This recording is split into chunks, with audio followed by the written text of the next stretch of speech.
안녕하세요. 도르시의 선물입니다. 이번 영상은 조혈모세포 이식 경험에 관한 내용을 준비했습니다.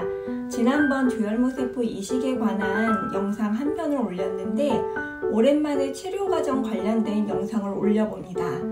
지난번 영상은 조혈모세포가 무엇인지, 조혈모세포 이식이 왜 필요한지, 그리고 조혈모세포 이식 종류와 기준 절차가 어떻게 되는지, 그리고 저의 조혈모세포 이식이 왜 미뤄졌는지에 대한 내용을 올렸었어요. 간단하게 제 이야기를 하자면 저는 2021년 10월에 급성 골수성 백혈병으로 진단을 받았고요.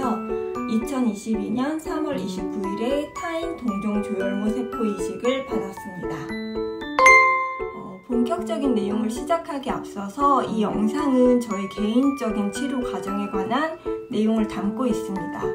조혈모세포 이식 과정도 환자의 상황과 병원 시스템 그리고 주치의 교수님들에 따라서 차이가 있을 수 있어요. 예를 들어서 전신 방사선 치료 같은 경우도 저는 하지 않았는데 환우 카페나 다른 환우분들 블로그를 보면은 하는 경우도 있더라고요. 따라서 이 영상을 보고 계시는 이식 예정이신 분들이나 혹은 이식을 하신 분들은 나는 이렇게 안 했는데 이렇게 안 하는데 라고 생각을 하지 않으셨으면 좋겠습니다. 이식 전처 항암은 보통 열흘 정도 진행이 되기 때문에 이 시기를 기준으로 열흘 전쯤 입원을 하게 됩니다. 저는 3월 29일에 이식 예정일이었는데 21일에 입원을 했고요. 입원하고 다음날 바로 이식방으로 방을 옮겼습니다. 이식실도 병원 규모에 따라서 조금씩 차이가 있는 것 같더라고요. 일단 제가 다니는 병원은 주로 암 환우분들이 입원해서 치료를 받는 간호통합병동 안에 이중문을 통과해야 들어갈 수 있는 무균실이 있고요. 그 무균실 안에 이식실이 따로 있었어요. 일반 무균실과 이식실 사이에 문이 하나가 더 있었습니다. 그 전에 계속 치료받던 무균실과 달랐던 점은 이식실은 방 안에 화장실이 딸려 있었습니다. 제가 이식실 사진을 좀 찍고 싶었는데 이식 전처 항암이 강도가 워낙 세다 보니까 거의 정신을 놓고 지냈어요. 그래서 아쉽게 이식실 사진은 따로 찍지는 못했습니다. 이식실에서 좋았던 부분도 있었는데요. 방에 TV가 있었는데 넷플릭스 시청도 가능했습니다. 혈액종양내과 교수님들이 회비를 걷어서 넷플릭스 신청을 하셨다고 하더라고요. 그런데 항암약 들어가기 전에 드라마 한 편을 보고 보지를 못했습니다. 그리고 식사 메뉴를 선택할 수 있는 그 폭이 좀 넓었어요. 그래서 발병하고 그때 처음으로 이식실에서 라면을 먹었습니다. 네. 간호사님이 이식 전처 항암약 들어가면은 오심이 심해지니까 먹고 싶은 거 먹으라 그래서 그때 발병하고 처음으로 라면을 먹었어요. 라면을 아주 맛있게 먹었는데 알고 보니 이식 전 최후의 만찬 같은 느낌이었습니다. 저의 이식 전처 항암 스케줄은 이랬습니다. 병원에서 준 스케줄 표고요. 플루다라빈이 6일 동안 30분씩 들어갔고요. 부설판이 4일 동안 2~3시간 가까이 들어갔습니다. 부설판 부작용 중 하나가 혈관을 자극해서 답답한 느낌이 들고 고열이 일어날 수 있어서 혈관을 이완시켜주는 항경련제를 부설판 맞기 전에 맞았습니다. 그리고 그 뒤에는 토끼혈청이 이틀간 들어갔고요. 이후에 이식을 하고 나서 이식 이후에는 사이톡산, 앵독산이라고 하는 그 항암제도 이틀이 들어갔습니다. 플루다라빈은 골수의 혈액세포 생성 능력을 억제하는 역할을 합니다. 플루다라빈은 약이 들어갈 때 몸 전체가 화한 느낌이 들었어요. 그러니까 피부 표면이 아니라 그 몸속에다가 누가 파스를 잔뜩 뿌려놓은 듯한 느낌이 들었습니다. 그래도 플루다라빈이 들어갈 때는 조금 견딜만 했는데 부설판이 들어갔을 때는 정말 이건 아닌데 싶더라고요. 이식 전처 항암제 중에서 부설판, 토끼혈청, 사이톡산이 악명이 좀 자자합니다. 일단 부설판 들어가기 전에 경련을 예방하기 위한 주사가 들어갔는데 그 예방하는 그 주사부터 심상치 않았습니다. 그 예방 주사를 맞자마자 귀에 삐 하는 그 소리, 그 이명 증상이 나타났고요. 그 몸이 조금 나른해지면서 힘이 잘 안 들어가더라고요. 그래서 이때 낙상사고가 일어날 수 있으니까 되도록 천천히 움직이라고 하셨는데 화장실 갈 때 빼고는 이제 누워만 있었어요. 다른 게 아니라 진짜 너무 어지러워갖고 어떻게 움직이기가 굉장히 힘들더라고요. 어떤 느낌이었냐면 그 어지러운 그 정도가 그 누워있는데도 그 침대를 누가 회전판에 올려놓고 계속 돌리는 그런 느낌이 심했습니다. 그리고 부설판 들어가고 첫날은 조금 버텼는데 둘째 날부터는 계속 토가 나오더라고요. 관의 유도 항암도 강도가 좀 높은 편인데 이식 전처 항암은 강도가 그보다 더 세서 많이 힘들었습니다. 부설판은 들어가자마자 일단 후각과 미각에 그 이상이 바로 느껴지더라고요.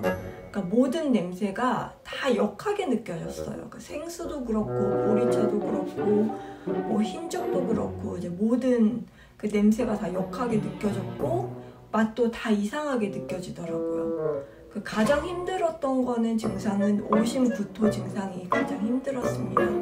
구토를 하루에도 한 20번씩은 한 것 같아요. 이게 먹은 게 없는 상태에서 계속 토를 하니까 처음에는 노랗게 위액이 나오다가 나중에는 녹색 그 담즙이 나오더라고요. 그리고 계속 토를 하니까 기운이 빠지고 힘들어서 눈물이 다 나왔습니다.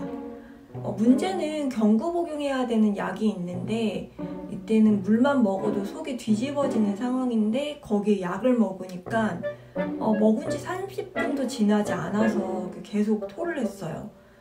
자다가도 일어나서 계속 토를 하고 그러니까 이래서 잠자는 것도 굉장히 어려운 상황이었습니다.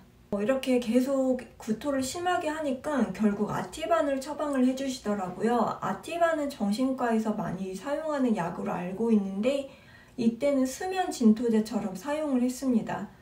이 시기에 경구 복용해야 되는 약도 있었는데 그 약을 이제 복용한 지 1시간이 지나지 않은 상태에서 토를 하면은 다시 약을 복용을 해야 돼요. 그렇기 때문에 그 약을 먹기 전에 아티반 주사를 먼저 맞고 약을 먹고 계속 잤던 것 같아요.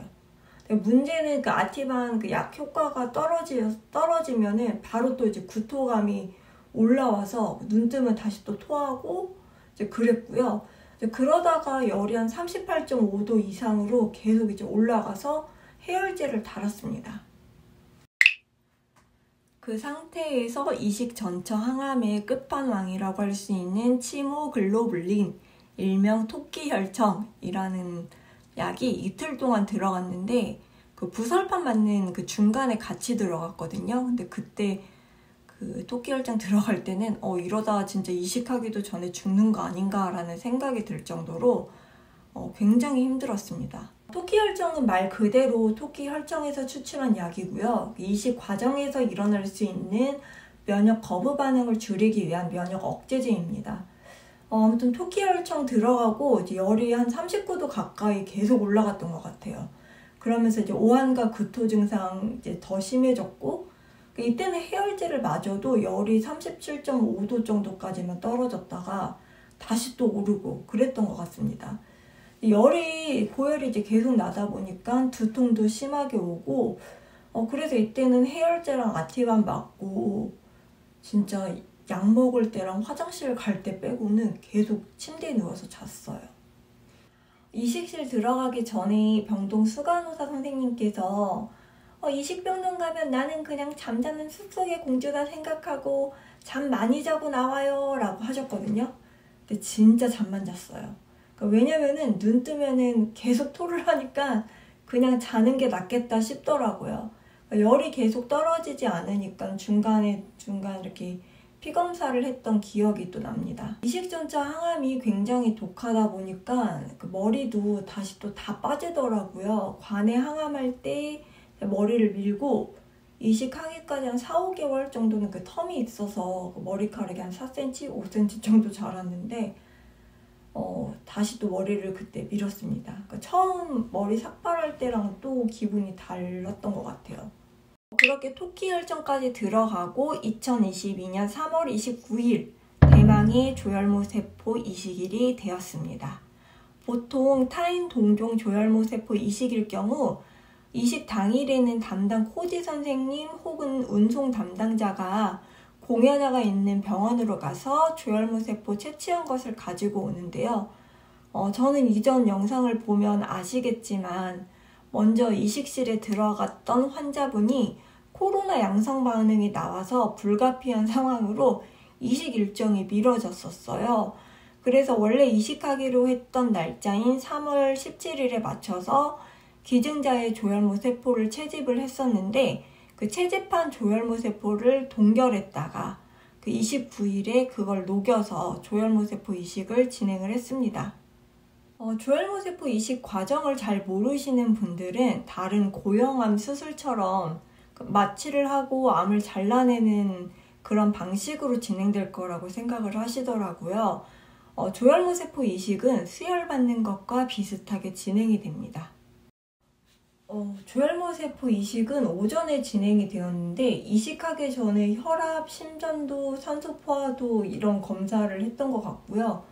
교수님과 담당 의료진이 와서 이제 이식 시작합니다 라는 말과 공여자분의 그 조혈모 세포가 히크만을 통해서 들어왔는데 제가 저 사진을 한 장 찍고 그 뒤에 기억이 없습니다. 그 뇌팩이 들어갔다고 하는데 제가 이식할 때 정신을 진짜 잃었어요. 그 기증자의 조혈모 세포를 동결했다가 그걸 다시 녹이는 과정에서 사용했던 그 약품 냄새가 진짜 독했거든요. 그 생선 비린내 같은 냄새가 심하게 느껴졌습니다. 제 기억으로는 구토 방지약이 들어갔는데도 첫 번째 팩 들어가는 중간부터 구토를 굉장히 심하게 해서 옆에서 간호사님이 등을 계속 두드려줬던 기억이 나고요. 그래도 너무 힘들어하니까 아티반을 맞고 거의 기절했던 것 같아요. 그리고 몇 시간 지나서 눈을 떠보니까 이미 상황이 끝났습니다. 상황 종료가 되었더라고요. 그래서 이식할 때 기억은 없어요. 이식 당일날 기억은 들어가네 그러고 사진 찍고 기절해서 눈 떠보니까 상황이 끝났습니다. 이식하고 나서 그날 당일 저녁에는 열이 38.5도 이상으로 계속 오르면서 식은땀이 나더라고요. 해열제 맞으면 내렸다가 한두 시간 뒤에도 계속 올랐다가 그러고 나서 좀 괜찮을 줄 알았는데 이식 다음 날은 열이 더 올랐어요. 한 39.3, 4도 가까이 왔다 갔다 하는데 이때는 정말 좀 무섭더라고요. 해열제를 맞아도 그 이식전차 항암 그 기간에는 그 해열제 맞아도 열이 잠깐 내렸다가 다시 올라가고 구토 증상도 계속 줄어들지 않고 계속 이제 심해지다 보니까 너무 힘들었습니다. 그러니까 정말 그 기간에는 뭐 아까도 말씀드렸지만 화장실 갈 때랑 그 약 먹을 때 빼고는 계속 누워 있었어요. 이때 너무 힘들어갖고 그 교수님 회진 오시면은 교수님 너무 힘든다고 이거 언제 괜찮아지냐고 이제 막 엉엉 울면서 물어봤는데 교수님이 일단 열흘만 버텨요. 뭐 도움을 줄 수 없어서 미안한데 열흘 버티면 조금 괜찮아질 거예요 라고 하시더라고요. 이식하고 3일 후에는 사이톡산, 엔독산이라고 하는 그 약을 이틀 동안 맞았어요. 그 약 들어가기 전에 교수님 중 한 분이 그래도 이식전차 항암약에 비해서는 괜찮을 거예요 라고 했는데 괜찮지 않았습니다. 이미 뭐 구토, 열 나는 거 이런 항암 부작용이 세게 있는 상태에서 사이톡산 그 약이 들어가니까 다른 부작용이 또 나타나더라고요. 어떤 부작용이었냐면은 몸이 연체동물 마냥 기운이 다 빠져서 좀 흐물흐물거리는 느낌이 들었고 선망까지는 아니었는데 정신적으로 좀 많이 힘들었어요. 그러니까 이 약 딱 들어가니까 모든 사고 회로가 다 개방된 상태에서 끊임없이 모든 생각들이 다 머릿속으로 스치면서 지나가더라고요. 그냥 내 의지와 상관없이 정말 온갖 생각들이 휙휙휙휙 지나갔습니다. 이게 부설판하고 토끼열청에 비해서 강도가 약하긴 해도 항암인지라 좀 많이 힘들더라고요. 그리고 이때부터 더 힘든 과정이 이후에 있었는데 그 이후 이야기는 제가 또 추후에 정리해서 영상으로 올리도록 하겠습니다. 여기까지가 저의 조혈모세포 이식 전차 항암과 이식에 관한 그 내용이었고요. 영상을 시청해 주셔서 감사드리고 다음에는 그 이식 이후에 있었던 그런 반응들에 대해서 정리해서 또 올려보도록 하겠습니다. 시청해 주셔서 감사합니다.